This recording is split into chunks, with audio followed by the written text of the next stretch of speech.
This episode is inspired by my amazing certified SA Pro trainers. It was based on a discussion that was in the graduate group for the trainers, and one of them had posted how she was feeling really bad for one of her clients because her client was being really hard on herself.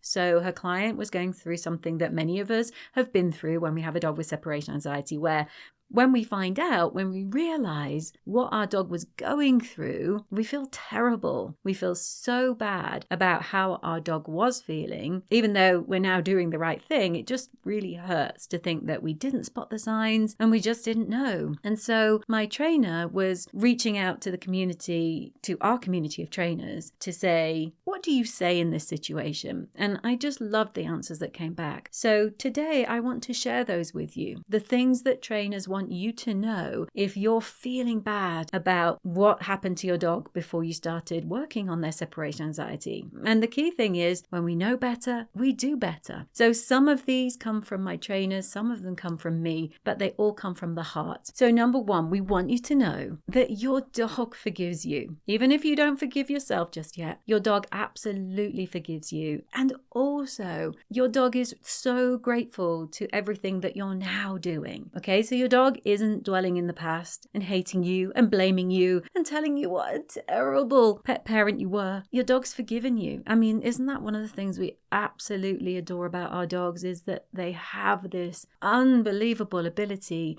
to forgive us.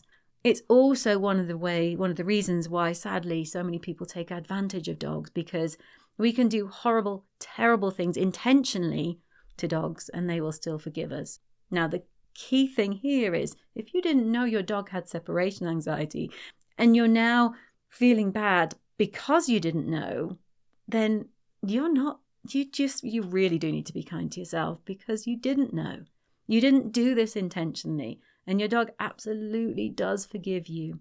And your dog is going to be so thankful because you're now committed to turning things around. You've got the knowledge now. And that's what matters. It's what you do from here on that counts. The second thing we want you to know is that we want you to give yourself kudos for committing to do the best you can for your dog. Plenty of people know their dog has got separation anxiety and don't do anything about it. Plenty of people don't even want to know that their dog has separation anxiety. They rather would keep their head buried in the sand and just pretend that their dog barking all day or chewing or destroying, it's something. It's just a dog thing. The dog's all right. I just don't want to know. So you need to give yourself a huge amount of kudos for trying to find out what was going on, for seeking help, and for committing to do the best you can going forward, right? It's all about what you do from right here, right now, and not about what you did in the past. So kudos to you for everything that you've committed to do for your dog. And number 3, we want you to keep reminding yourself that you're doing something, you're taking action, and you need to give yourself some reward for that. You need to recognize how important that is for your dog and for you. You're doing something. You need to know that a lot of people aren't. So even when they find out that their dog has separation anxiety, even when they find out how to overcome their dog's separation anxiety, they aren't taking action like you are. So you need to give yourself some recognition for being an action taker, for looking to the future, and for doing something about this. The fourth thing we want you to know is that learning is critical. Learning is such a vital part of helping dogs overcome anything, but it's especially vital when it comes to helping dogs overcome separation anxiety. So yes, okay, you might have missed some of the really big signs of separation anxiety. It can happen. Maybe you missed some of the more subtle signs.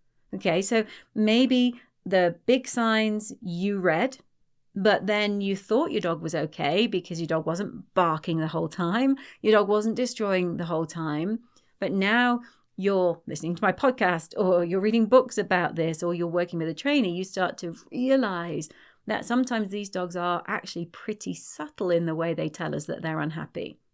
But that's learning.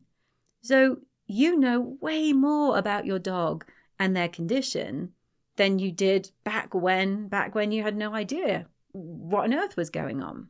And in order to get your dog over separation anxiety, you really do need to become an expert in your own dog. So let's not be hard on ourselves because way back when we had no clue and now we know stuff, we suddenly feel crushed by the weight of that knowing. Rather, think of it like this. Say to yourself, well, actually, let's use a Nelson Mandela quote because there are so many brilliant Nelson Mandela quotes. This is absolutely one of my favorites. Nelson Mandela said, I'm either winning or I'm learning. I'm either winning or I'm learning.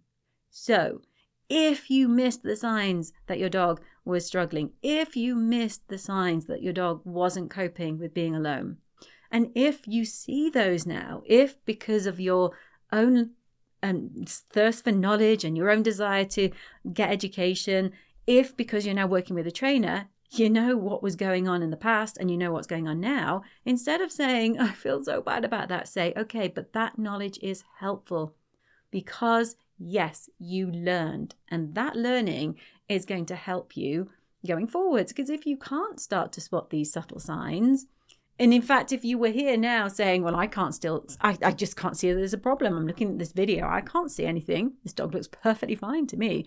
That would be more worrying. So yeah, it is going to feel awful when you first realize, oh my goodness, all those times I thought my dog was okay and my dog wasn't. It feels awful. I remember that. I remember it all too well. But it's okay because you're learning, and the learning is such an important part of helping your dog get over this.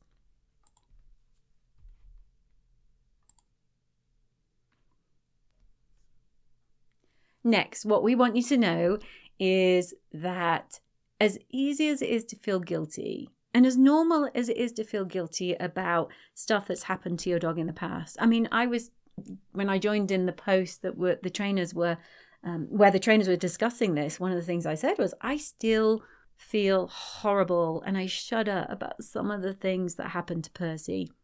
And in fact, it can make me well up. So hopefully I don't well up right now, but it does. It makes me, I look back on things that happened to him that we did. I mean, things like we did the classic thing of he'd be okay for 2 hours. So we'd think, brilliant, that's it. He's fine. All over. Yep, brilliant. He's over it. And so then we'd go out and an hour in, he's howling. He's crying his head off. He's howling. And we get back because we're obsessed and we're watching the video.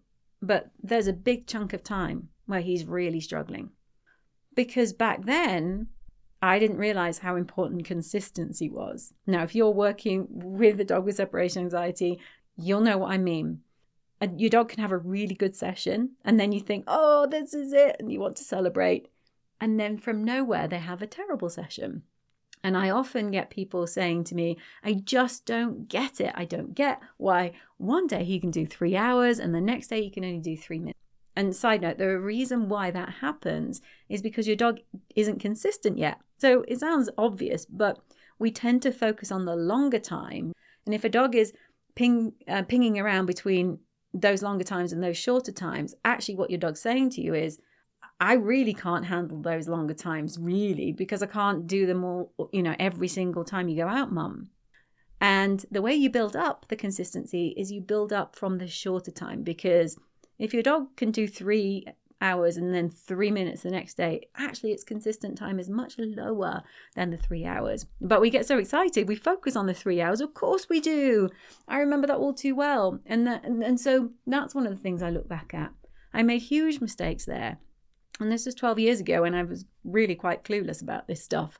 But now I know different. And now I've seen so many dogs, and I understand that just because your dog gets to 2 hours, you can't then go out to dinner the next day for 2 hours and think that he's going to be okay. And so I look back on that and think, oh, my little boy was just so upset, just having a terrible time because I thought he was okay.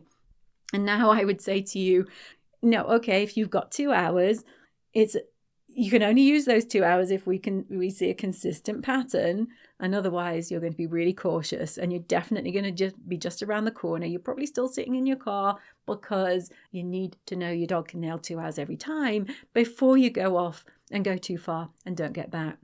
So I'm like you. There are things that I wish I could change. There are moments that I think I could have made better decisions. I wish I hadn't put Percy through stuff that I put him through, but because I didn't know what I know now. And yeah, and maybe this whole episode is also a bit of therapy for me, because I need to forgive myself for some of the things that I did. And I know that I because of the information I have now, it's easy for me to say to you, please forgive yourself, because yeah, I want to forgive myself, I guess. So what else do we want you to know? I also want you to know that if you're feeling any of this, it's totally legitimate, totally normal to feel bad about stuff you've done in the past with your dog. And I think anybody who's had a dog with behaviors that are problematic for the dog and problematic for us, and then you start to work on them, anybody who's got a dog like that, we've all done stuff. So whether it's the dog who, hates going to the vets, but we kind of ignored the signs that our dog was stressed, and we thought when they froze, we thought they were just being good dogs. Or the dog where we just wanted them to play with every single dog, and we didn't spot that actually our smaller dog hated the bigger dogs, and they were actually quite timid and quite scared, and we just thought they were being a bit, boring.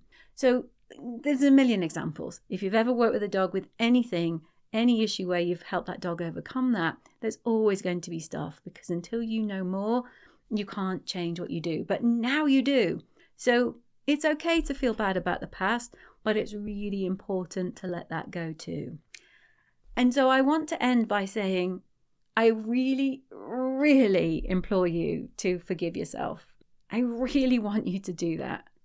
I can promise you, if you're working with a trainer, your trainer is not judging you, not one bit. Well, certainly if you're working with one of my trainers, because they're all amazing, empathetic, and they really understand what you're going through, and they will not judge you.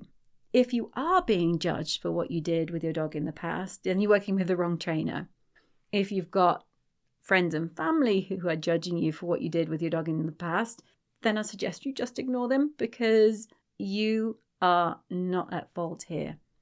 And self-forgiveness is hard. I know that. It's easy to say. It's easy for me to sit on this podcast and say, you must forgive yourself. But I know it doesn't come easy. But let's try it. Maybe I'll try it too. Let's remember that our dog has forgiven us. We're focused on the future.